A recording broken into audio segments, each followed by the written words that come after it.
Hello, fellow writers. I wanted to make a video to go over the assignment number 1, Where I'm From, Hometown Narrative, the assignment sheet with you.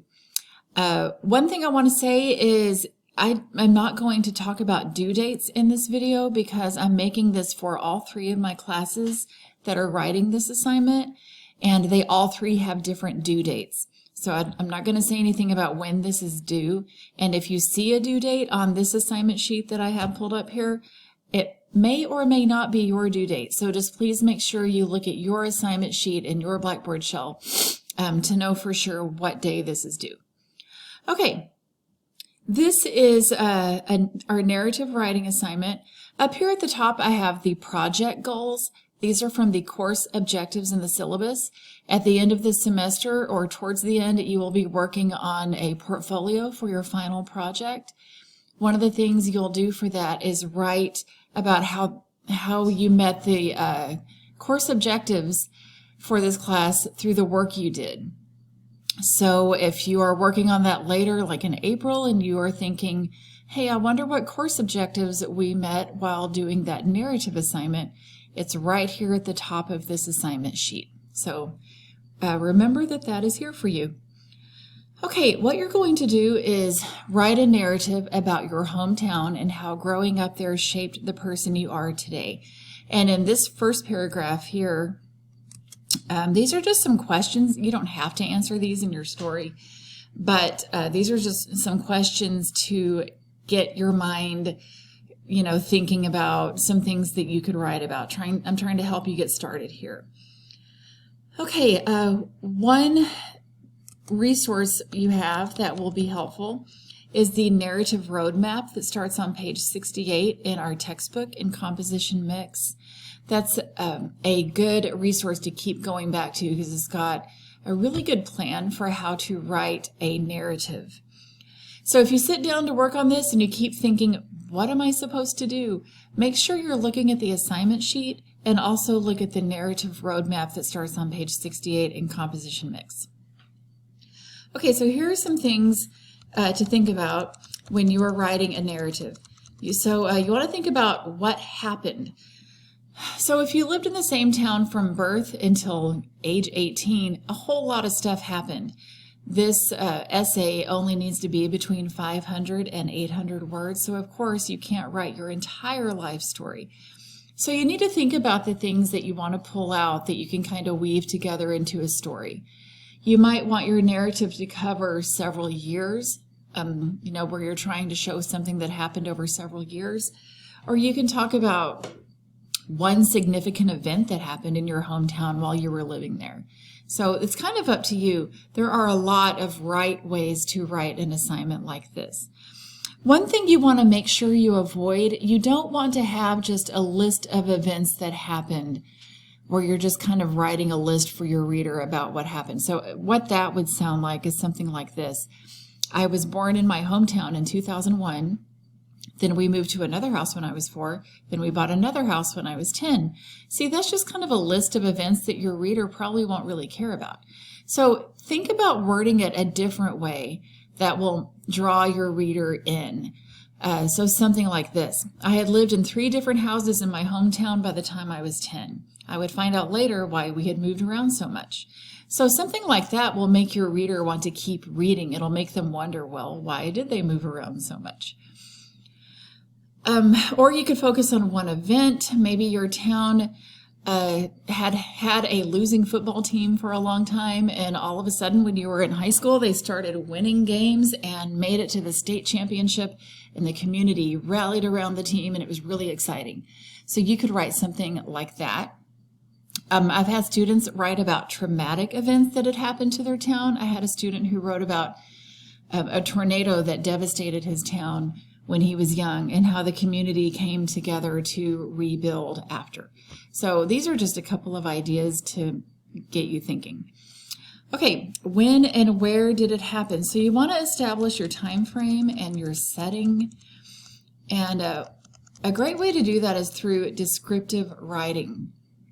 When I think of descriptive writing, I think of writing that appeals to the 5 senses. What can you help your readers see or hear or touch or taste or smell about your hometown? This is the difference between telling your reader a story and showing them your story, or even pulling them back in time with you to your hometown. That's when your writing can get really effective, because it's painting these vivid pictures of your town and your experience there. So, you could say, my hometown hosted the county fair every year. But if you want to use descriptive writing, you would want to say something like this. As I stepped through the gate of the county fair on opening day, the combined smell of funnel cakes, fried corn, and livestock hit my nose. So when I read that, I know exactly what that smells like, because I've smelled it before at the fair. You have, all that fried food and those funnel cakes that smell really good. And then you have, that livestock smell, and it's just all blended together into this like good and bad smell all together. So, when I read that, I can smell that, and I feel like I'm being pulled back in time into that story. Okay, so for who's telling the story, this is your story. So first person is probably what you're going to use. That most people write their narratives in first person because they are telling their own story. Okay, why does this story matter? Let me scroll back up. Okay, I have got to get up for half a second to let my cat in. She is meowing. Just a minute.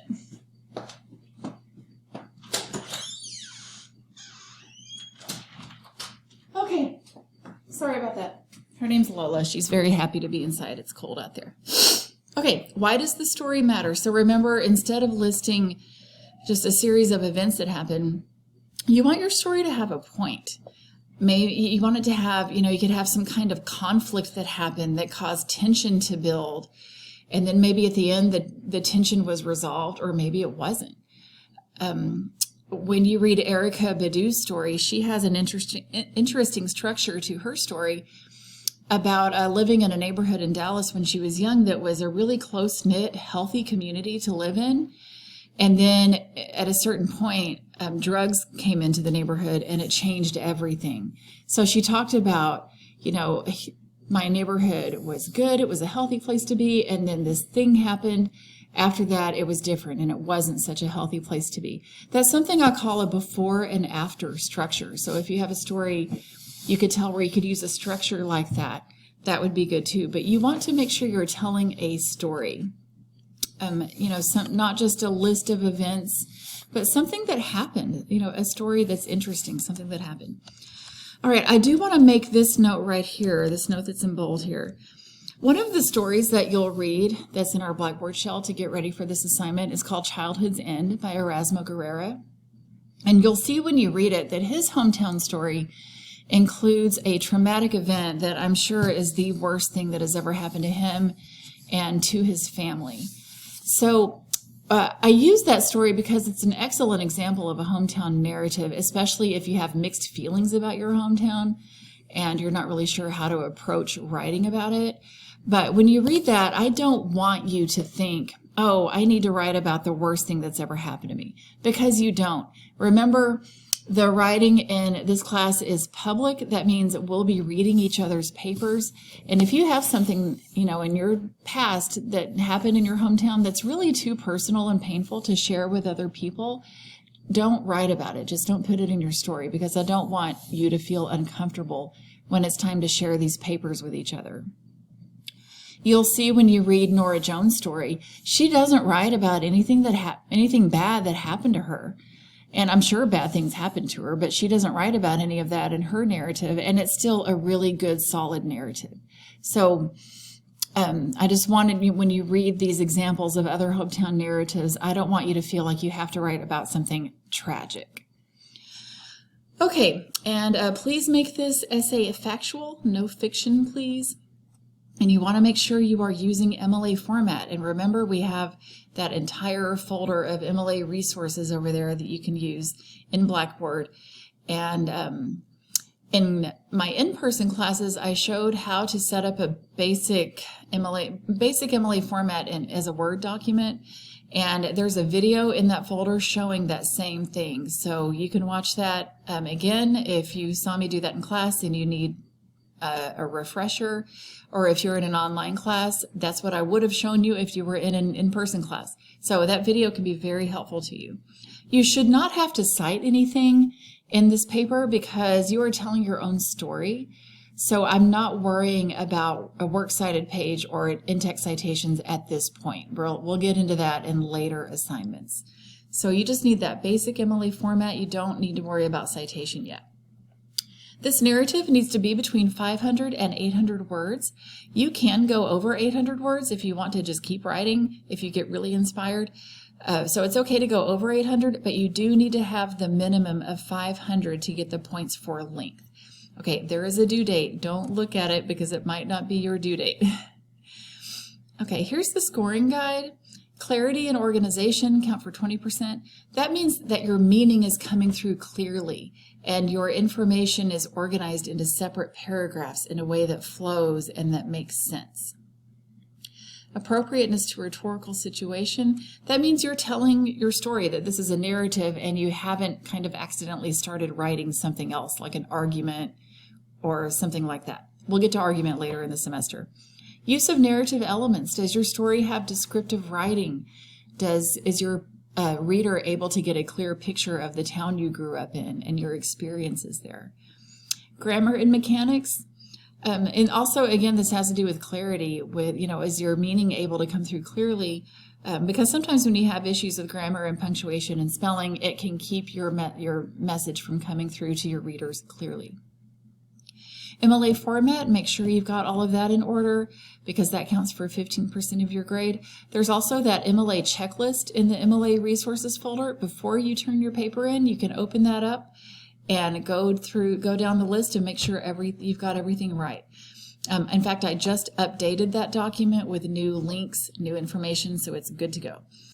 The length, make sure it's at least 500 words and you will get those 10 points for length.